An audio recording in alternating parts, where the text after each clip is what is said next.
আমি এমন 4টি টিপস আপনাকে দিব, যে 4টি টিপস আমার মনে হয় আমি যদি আগে থেকে জানতাম তাহলে আমার জাপানিজ ভাষা শেখার জার্নিটা আরো বেশি সহজ হতো।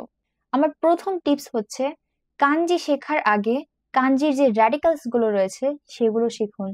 কাঞ্জির র্যাডিক্যালস কি? র্যাডিক্যালস হচ্ছে কাঞ্জির এমন কিছু পার্ট যেগুলো কিনা অনেক কাঞ্জিরই সিমিলারিটিস রয়েছে, বা ওই র্যাডিক্যালস গুলো অনেক কাঞ্জিতে ইউজ হয়। সো আপনি যদি আগে থেকে ওই র্যাডিক্যালস গুলো শিখে ফেলেন, দেন আপনার বড় বড় কাঞ্জিগুলো লিখতে আপনার জন্য অনেক সহজ হয়ে যাবে। তাই আগে র্যাডিক্যালস শিখুন, দেন কাঞ্জি শিখুন। Believe me, it's like cracking the code behind every কাঞ্জি।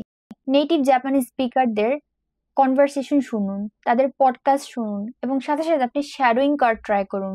আচ্ছা, শ্যাডোয়িং কি? শ্যাডোয়িং হচ্ছে অপর ব্যক্তি যা বলছে আপনি তারপরে আপনিও ঠিক সেটাই বলবেন তার মতো করে।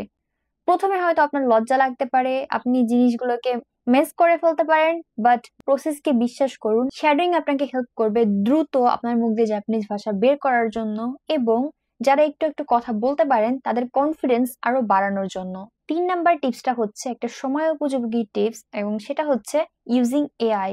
ইয়েস, বর্তমানে অনেক এআই রিলেটেড অ্যাপস রয়েছে যেখানে কিনা আপনি আপনার জাপানিজ ভাষার স্পিকিং প্র্যাকটিস করতে পারেন। Not only Japanese, also other languages you can practice, but as we are talking about Japanese language, so আপনি হচ্ছে জাপানিজ ল্যাঙ্গুয়েজ সিলেক্ট করবেন, এবং যেমন করে আপনি নেটিভ ল্যাঙ্গুয়েজ স্পিকারদের সাথে কথা বলতেন ঠিক তেমন ভাবে কথা বলবেন।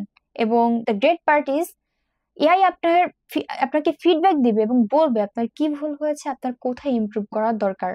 সো এখনই অ্যাপস ডাউনলোড করুন এবং আজকে থেকে শুরু করুন প্র্যাকটিস। আমার সর্বশেষ টিপস হচ্ছে, যখন আপনি কোনো ভোকাবুলারি শিখবেন সেটা থেকে একটা সেন্টেন্স, ছোট্ট একটা ফ্রেজ হোক, সেটা তৈরি করার ট্রাই করুন আপনি। Instead of memorising those single word or vocab, it will help you to remember faster, because our brain remember phrases faster than those single verbs or vocabs. So এটাই ছিল গুরুত্বপূর্ণ 4টা টিপস। 4টা টিপস খুবই গুরুত্বপূর্ণ।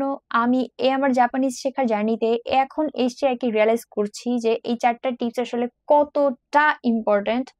So আপনিও যদি 4টা টিপস ভালো মতো ফলো করেন, I hope your journey is gonna be very easy. Best of luck for your Japanese learning journey. মাতানে।